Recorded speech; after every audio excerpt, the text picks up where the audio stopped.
This is what I should be working with during the holidays.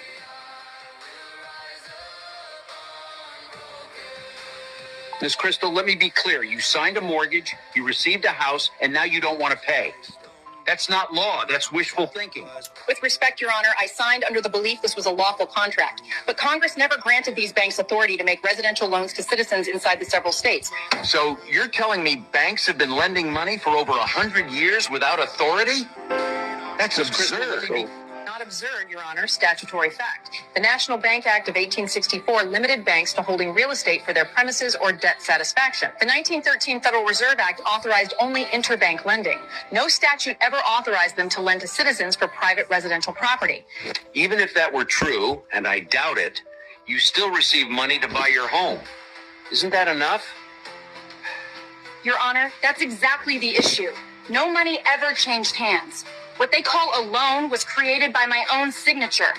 And under 12 U.S.C. 375A and 375B plus 12 CFR Part 215, any extension of credit must be backed by a 100% collateral cash deposit. That collateral was never funded.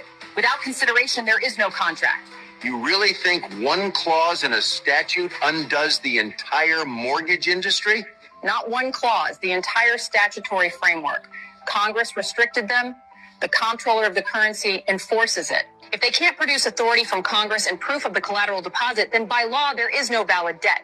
That makes this not just unenforceable, but fraudulent. And what remedy are you seeking, Miss Crystal? Enlighten me. Deed to my property free and clear. Restitution of every payment I was unlawfully induced to make, including interest and insurance, and punitive damages of $5 million, because fraud this systemic, knowingly inducing citizens into void contracts, demands punishment. $5 million?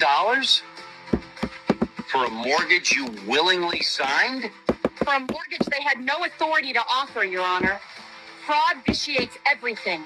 The law leaves lawbreakers where it finds them. And this court, bound by its oath, cannot enforce a contract that never lawfully existed.